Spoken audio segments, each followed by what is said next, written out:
were you surprised to see Justin Tucker miss that field goal last week, and just how good is he?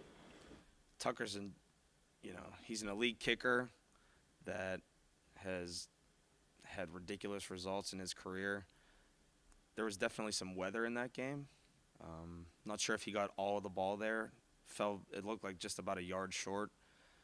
But when you rewatch it, it seems like both sides feel like it's going in, and it just comes up just a little bit short. But he's definitely had success from over 60 in his career. It'd be hard to say no. I think I coached arguably the best guy as well in Vinatieri. So I think Adam has had the most clutch kicks in his career. But as far as accuracy and being able to hit from distance, I would say Tucker's probably has him in that, edges him there. But Vinny, I don't know if you can ever discount his ability to connect on big kicks, and probably the biggest kick in NFL history in the game against the Raiders. So Bill used to show that quite a bit. How much time did you spend talking to Vinatieri about that kick? I'm sorry? When you were coaching him, how much time did you spend just talking about that kick that he made against the Raiders? Not often. I mean, we definitely, reminisced on it, I guess you would say. But he talked through a bunch of kicks in his career, especially the ones that were in elements that were tough kicks. So, but no, I learned a lot from Adam, both as a player but more as a coach. Is this defense wearing out your punt return team too early in the year? Defense is on fire, for sure. Hopefully we can continue to play at a high level and give us opportunities to get the ball back. D-Hop with 2 for 250 plus, so that's got to feel pretty good. Yeah. Dustin came into my office the other day. This is actually a funny story. So comes into my office the other day, and we're talking through a few things, and I had Adele playing on my, whatever you want to call it, my iTunes. And he goes, Adele's a Browns fan. I'm like, no, she's not. And he's like, yes, she is. She actually said it in the media the other day. So it's pretty funny. But back to your question, I guess. No, he's been phenomenal. Those guys have done a great job with the operation, the timing, the consistency. Yeah, he's been great. There's a rival, Travis Kelce and Adele? I think she dates somebody from Cleveland. We got to get Tony I'm not in Yeah, I think that's why she's a Browns fan. So hopefully we can continue to play well. Making the long ones. Did you know he had that kind of leg in him when you guys went and got him? Yes, he's got a big leg, and we knew that, and that was attractive to us for sure. Dustin has had a great career. He's hit a high percentage. I don't know what his career over 50 is, to be honest, but he's done well in both games and practice settings for us, so we're confident in his ability to hit from distance. So you didn't know heading in, you guys got him, that he was 15 for 30 on 50 plus? Not sure that I really did. I know that, look, statistically, I want to say, kicks over 50, it's almost about 50% regardless. So playing in elements, playing outside, everything factors into it. He's hit the ball well for us, so I'm confident in his ability. How would you assess your return game? I know it's real early, only a 3-week sample size, but have you seen some opportunities there, or just how do you feel the return game's going for you right now? I'd say we're off to a little bit of a slow start in the return game. Specifically the punt return. We got to do a better job of setting up on the ball and getting the ball downhill. Taking what they're going to give us, not trying to make too many not trying to get too much. Take what they're going to give you, and then those big plays will happen. I think we're kind of almost forcing it a little bit at this point. But I think Donovan will improve this week and going, moving forward. League-wide, the explosiveness in the return game doesn't seem to be there like it used to be. We used to have those prolific returners that you had to worry about week in and week out. What do you think has changed in the league? Why we don't see as many of those explosive returns anymore? I think to refute you a little bit, I think there's actually been quite a bit of explosive returns throughout the league to this, through the first 3 weeks. If you go back and look at the plays that have happened, there's been a handful of touchdowns already. There's some longer returns. I would say the punters have definitely given some returners fits at times. I think the punters have improved, but I don't think there's a lack of talent or speed or dynamic ability at the returner position. If you really go down through the entire NFL, every team has some type of weapon back there in some capacity, whether it's the kickoff returner or punt returner. So that's my opinion. Andrew Beck's kick return, the fullback from the Texans. I actually I talked to their coordinator was my assistant in Indy for 3 years, Frank Ross, and he said it was because I hadn't seen it at that point. I called him after the game and said, "Hey, I heard you guys returned a kickoff for a touchdown." He's like, "Dude, you're never gonna believe what happened." It is pretty wild. I'll show my guys that clip tomorrow. I do like a little NFL teach thing on Fridays where we can learn from other teams' mistakes and good plays. So it kind of like heightens everyone's awareness on how to, correct or be proactive in those types of situations. So pretty rare play, I would say. Duvernay such a dangerous punt returner? Speed. He's got speed. He can outrun anyone on the field. So we'll have to do a good job with our leverage in this game on him, being disciplined with our lanes and our leverage and coverage. That's going to be extremely important versus him. He's got speed. He's a really good returner. Are they like from the previous week that you're showing, or like how do you go about picking? Yeah, most times from the previous week, I'll look through just about every play that's been ran on teams throughout the league.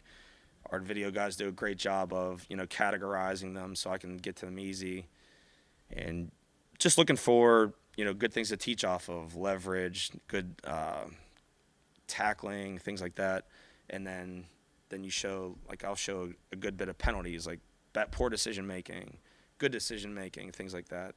So, yeah, most times it's from the previous week of ball. Bye week coming up, do you have the opportunity to kind of try to jumpstart the return game a little, figure something out in terms of personnel, give some guys new tryouts or anything? Yeah, I think Andrew and his crew, they do a really good job of always having a list of players available, and that's throughout the entire year. But I would say at this point right now, I don't feel like a change is imminent. I feel like we can get going there. I think we just got to take a little bit more detail into our approach and understand how we really have to attack and how we really have to, I would say, how we really have to have the mentality to be able to get the ball downhill once we secure it. So we're not doing a great job of that at this point. Kind of some mistakes around the league. Harbaugh was talking about they made that fair catch after the safety and kind of gave the Colts a free time out there with a 2-minute warning. He said it was just a lack of communication. Do you guys as a coaching staff kind of go over clock things like that? And how much time does Kevin kind of spend with you guys on making sure that stuff is right? We did a handful of exercises, I think I told you guys, in the off season, exploring a lot of those situations and games that could arise. Dave does a good job for us with the communication in game, leading up to the game, throughout the week. Coach does a good job on Saturdays. He covers a handful of situations amongst the entire team so that everyone can see it. I try to do a good job on Fridays of showing similar situations. Hey, we would use a fair catch here. We would force a kick here. We would try to kick a touchback here. So there's so many situations that can arise throughout a game. You just want to be able to be prepared for when it does happen. It's like that, and you're not even thinking about it.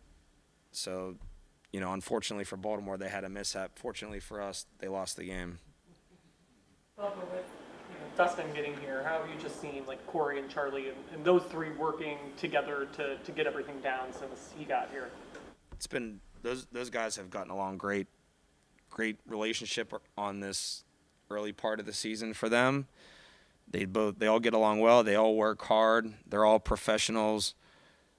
I trust those guys, to do their job even when we're not like together and they're all on their own during practice and, in the weight room, whatever it is.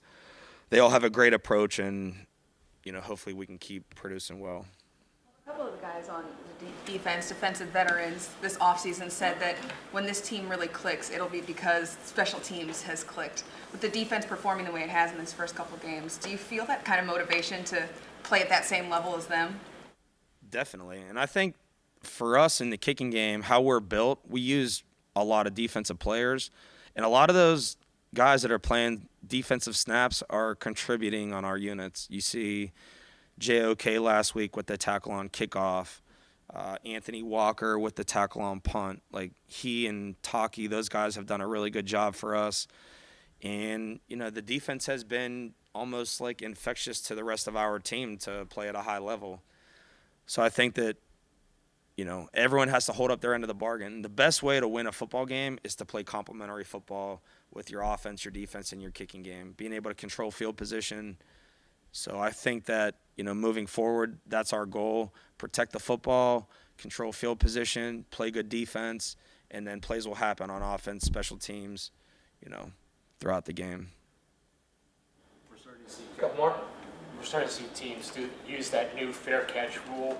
Just that now that you've gotten to see a couple of weeks of football, has your view changed? I know in the off season you just we really value the return game and that's what we focus on. But just what's your take on that rule change now? We're a few weeks deep. Same thing. I feel like to your point, I value the return game. I'm confident in our players. Situational football could dictate a fair catch or not. I think that if you're going to use a fair catch, it could be more in those situations late in the game, whether you play your hands unit, whatever it may be. But I would say, playing in Cleveland when you have weather and there's elements, there's times where the ball's going to be short. When the ball's short, I want to return it. I don't want to fair catch it. So, thanks.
Alex, can you give us a little idea, if you can, about how Deshaun may have hurt his shoulder and what the outlook is for maybe him practicing today or where that's Yeah, at? I think it came, I'm not exactly sure, one of the runs that he had, took a hit on the safety, or, but yeah, we'll see today. We'll see how he feels when we get out there, but we're confident he'll be able to go Sunday. We'll see how he's feeling today when we get out. What was that 10-yard run, you think, right before the Jerome TD? I believe so, yeah. Not exactly sure, to be honest with you. I know he got hit on it. Yeah. Knowing what you've seen of Deshaun so far, I mean, there's no way he's staying out of this game, right? I wouldn't expect that, no. DTR putting him in Sunday, was that a byproduct of Deshaun's shoulder, or was that a, hey, we had this thing wrapped up in hand, let's give DTR some burn? Trying to get him in there, get him some work in a game that we felt like we were in control of at that point, and had nothing to do with that. When the trainers had to come off for Deshaun earlier in the game, and he ended up staying in, but do you immediately go to DTR and start coaching him up in that situation? Oh, yeah. I mean, that's a really, as a backup, as soon as that guy goes down, I was, well, shit, where's my helmet? I got to get my helmet. Your mouth starts to get a little dry. You think you're going in. So it was a good test run for him. But, yeah, as soon as that happens, it's the beauty of the backup. You're expected to come in and it really just, you don't have time to warm up. You got to go and get hot quick. So it was a good little dry run for him to have that experience, and then to get him in the game later was awesome. Alex, how much of a work in progress is it to kind of figure out how you want to use Kareem and Jerome and even Pierre, just kind of how you want to divide up those touches? Yeah, I think it'll flow each week to see how we're going. As Kareem gets in better shape, I'd assume he'd get more touches moving forward. But really just want to keep a fresh back in at all times, whether it's first, second, or third down. Jerome Green, nice little route for when he scored the touchdown, but that part of his game, how much higher do you think his ceiling is there in the pass game, and how excited are you guys to kind of, experiment with that? Yeah, no, I mean, he's a weapon out of the backfield as well, in the pass game for sure. He's been impressive since he's been here, running routes out of the backfield and catching the ball. So that's an area where he'll continue to grow. What are your thoughts on Deshaun's game from Sunday? Why did it go better this time? That's a tough one. I wish I could know that exactly. I'd bottle it and sell it. But yeah, he just played confident. I thought we had a great plan going in. I thought he had owned the plan across the board, knew exactly what we're trying to get done, and was really made great decisions throughout the whole game. To have 6 incompletions and 2 of those be throwaways, that's a really good day. So, that's the blueprint moving forward. It's not always going to go that smoothly, we know that, but that was a really strong day of decision-making, accuracy, everything that comes with quarterback play.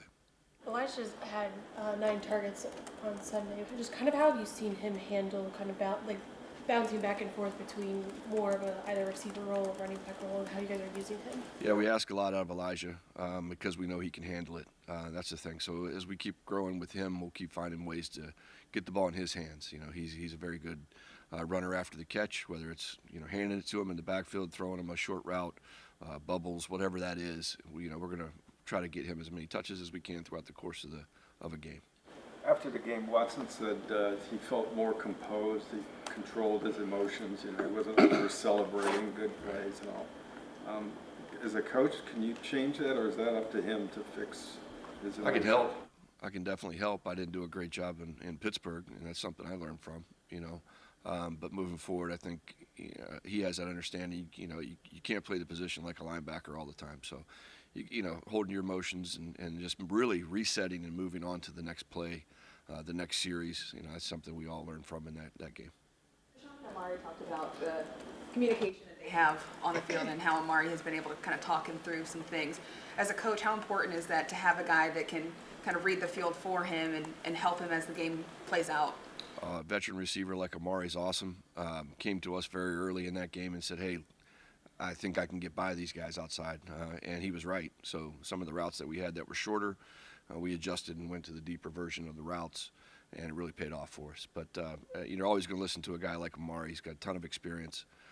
He's not going to tell you something just to get the ball. He knows how important it is to give us real looks and real thoughts, and he does. And then we obviously have a lot of respect for him. And and if he says it, we'll give it a shot for sure.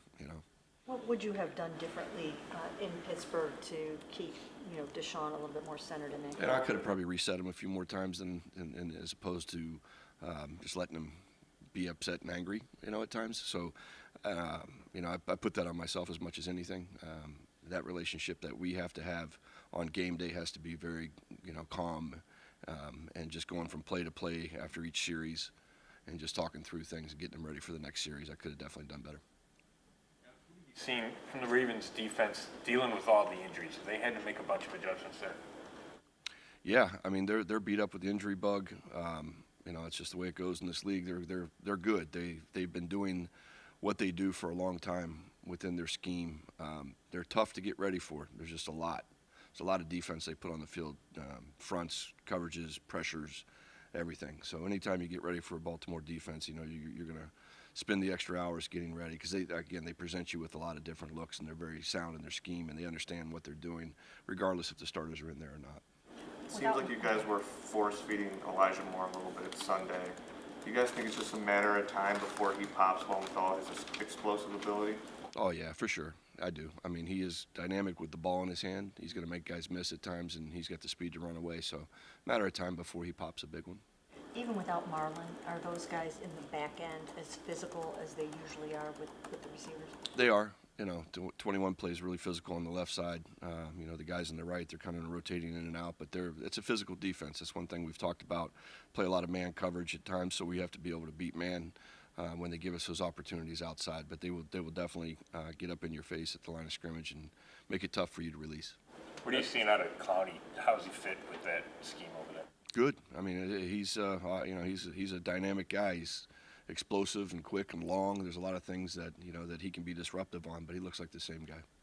The Hamilton blitzed a lot from the nickel position. I know he didn't practice yesterday, but is that something? Was it a one-game thing you think for them? You didn't show it, I don't think, before that. Yeah, no, I don't think. I think they're kind of feeling through their injuries as well. I mean, he was playing safety earlier in the season, and with the injury, moved down into the nickel spot, and I think they feel like he's a good blitzer, and he is. So they're probably just playing to his strengths. Very good. Awesome. Thanks, guys.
Okay.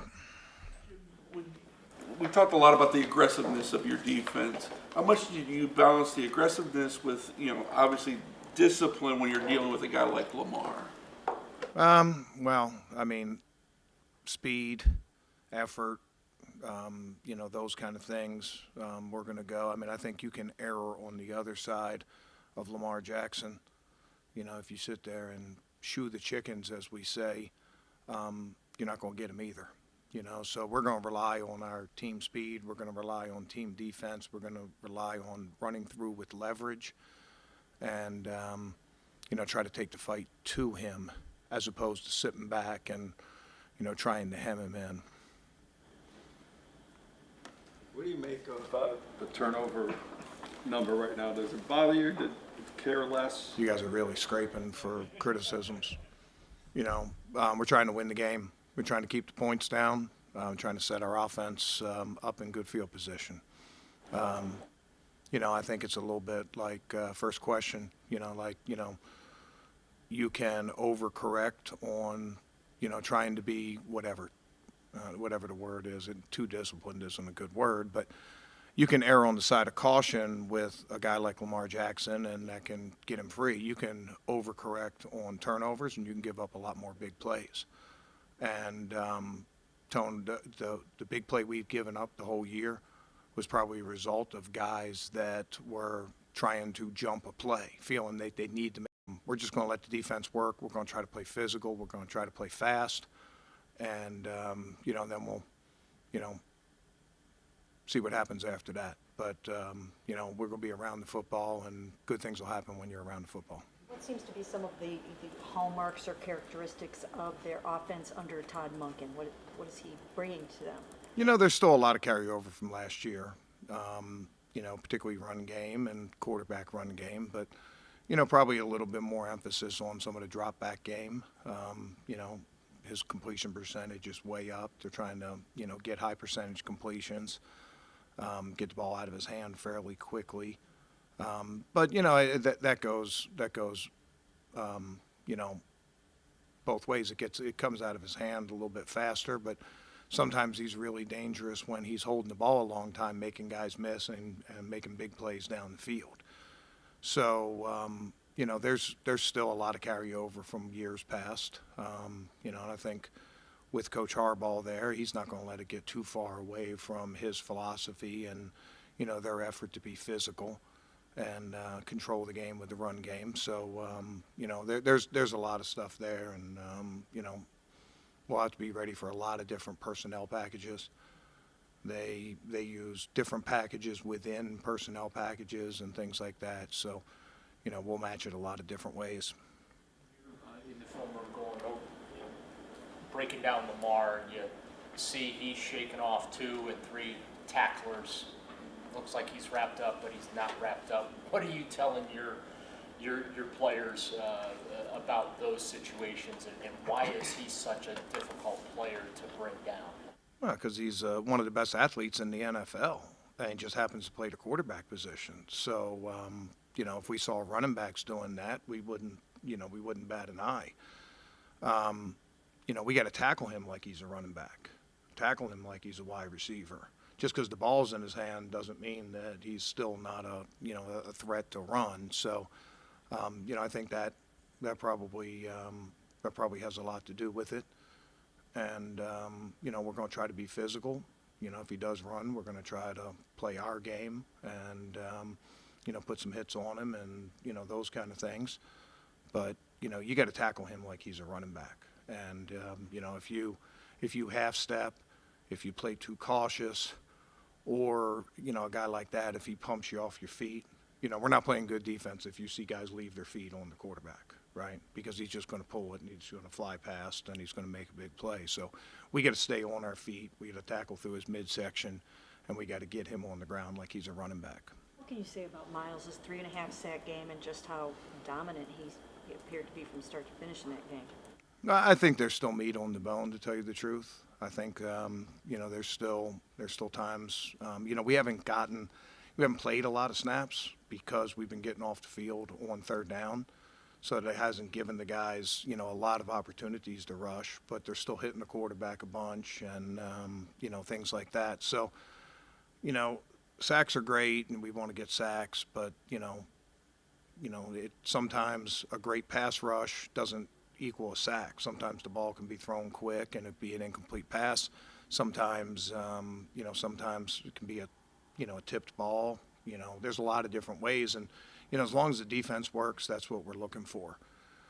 Miles was the beneficiary a couple times of Za'Darius. Za'Darius flushed the quarterback and, had a chance to maybe get a safety on that one, but Miles was there to clean him up. And, we're about the group up front. And Miles is a great player, but we got a lot of great players up front, and we're trying to produce as a group. And we have an unselfish group. They don't make it about one person. We don't make it about one person. We try to get the job done, whether it's Alex Wright or Miles or Obo or Z or Jordan or, whoever's in there. You guys know we play a lot of guys up front. We have a high standard. And, they all celebrate each other's success. As long as we stay on that track, we'll be fine, not worrying about guys' individual stats and things like that. What did you think when the Titans kept moving the two tight ends and Miles was going back and forth? Yeah, I saw that when I was in Detroit as head coach.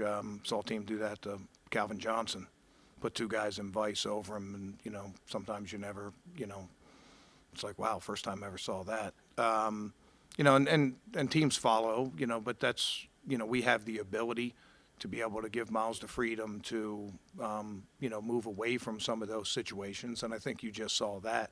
They were trying to tail him. We were trying to get away from it. They ran out of the clock, So, and at that point of the game, taking a timeout was pretty critical, because, if were we 17 up at that point?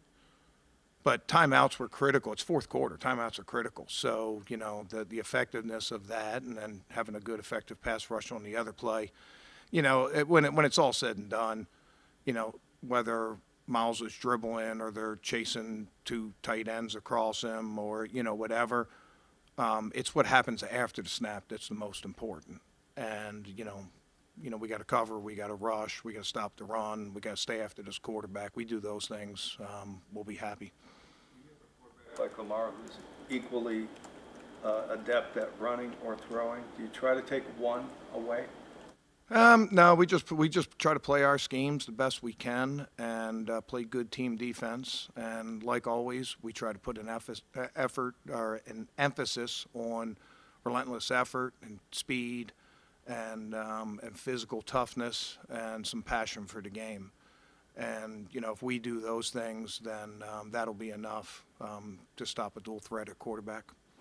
For the first 3 games, how do you think the guys have responded to some of the in-game adjustments you've tried to make to them, and how crucial is that going to be going against a team like the Ravens on Sunday? There's always things that you adjust here and there. And, generally it's like, hey, we just showed this. Let's give them something else off of that. Or it might even be the opposite. It might be making no adjustments. It's like, hey, look, let's keep bringing it until they stop it. So, I don't know. I honestly, half the time I can't remember what goes on during the game. I'm just sort of in the zone and not really thinking about that stuff. And, you're anticipating the next move. You're trying to communicate to your players. You're trying to, correct anything that came up. You're trying to get them ready for the next series and things that you're going to call. And, I think they've done a good job of responding to those kind of things. You mentioned Darius earlier. What has he brought to that room from not only on the field, but also just a personality standpoint? Yeah, he's a veteran player. He's tough. He's had a lot of success in the league. And he's done it in, a little bit of a different scheme. This is new for Za'Darius, right? We talk a lot of time about defensive linemen. I still remember, way back in Greenbrier, he got up on one of the plays and he was jamming a wide receiver and, he was playing 3-4 outside linebackers like, yo, that's not us, and he's taken to it really well. The first play of the season, he just goes and we get that hit on the quarterback, beats the tight end across the ball. And I thought that really set the tone for us. And, he's an experienced guy. He helps the younger players out. He's good against the run and the pass. He's been a great acquisition for us. What's the key to this defense continuing to play well consistently week in and week out, no matter who the opponent is? Yeah, you know, I think that's probably the answer is in the question. You know, we just got to take it on a week-by-week basis, and, you know, we got to put our eyes on the next opponent and not what we've done in the past and not what we're going to do a month from now or, you know, 2 months from now. Let's live in the moment. Let's, you know, let's practice hard. Let's meet well. Let's prepare well. And let's go out and perform well on a Sunday and just keep doing that. And, you know, we can keep stacking those. Don't worry about what's happened in the past. Don't worry about what's happened in the future. You know, I think that you can get derailed a little bit in this league sometimes with success. You know, sometimes success is harder to deal with than failure. You know, a lot of guys can bounce back really quickly from failure. You know, you know, there's a, you know, there's a human nature to your pride, and you get beat, and, you know, you want to come back and you want to correct that and things like that. But, you know, sometimes it's hardest when you are experiencing success to, you know, to not get off track. And that's my job. My job is to make sure that, you know, that we don't, you know, that we stay focused on what we have to do. And, you know, and in that moment, as opposed to, you know, what our stats are and everything else. Because when it's all said and done, our stats are 2-1, right? I mean, that's what it is. Our stats are 2-1, and we're playing a 2-1 team. Some teams are going to be 3-1. Let's keep our eyes on that, and let's you know, let league rankings and Pro Football Focus and all that stuff, we'll just let that just stay where it is. And, you know, we'll concentrate on what we have to do that week. And if we can keep our guys focused on that, and I like our guys that way, too. They respond really well. And they're not thin-skinned. It's hard to play defense for us if you're thin-skinned. So there's some course corrections. There was a course correction last week. We needed a course correction and get our minds right for a running back that was coming to town, and the players responded well to it. And, you know, there's going to be those things. But let's keep our eyes on what's happening right now, and let's not worry about, you know, where we rank or where we're going to rank or all those things. Let's just try to win a football game. Let's keep the score down. Let's try to set our offense up. Let's bring some passion to the game. Let's get our fans excited. Let's get our home field going and make it hard for opponents to play here. Let them be part of it. And I think if we do those things, then we'll be successful. Last one. Greg was obviously inactive last week, but the first 2 games, just what you've seen from him, and Denzel said, you know, today he thinks he's like the best slot corner in the NFL, and your thoughts on that too, I guess. Yeah, he's into consideration there. You know, he can play outside, inside, gives us that, you know, functionality to move him around, you know, and he can match up quicker guys. He can match up stronger guys. You know, I thought Cam did a good job in his place. Not perfect, but did a good job in his place. You know, we had miscommunication on one where we gave up a completion that was, you know, pregame warm-up completion. But, you know, I mean, rookies make mistakes. He corrected it and, you know, and came back. But I thought Cam did a good job stepping in, and that's what we need. You know, Ronnie Hickman went in the opener on very short notice and did the same thing. So we're going to continue to have guys step up like that. But it is nice to have Greg back on the practice field. You know, we'll see where he gets to by Sunday. All right, guys.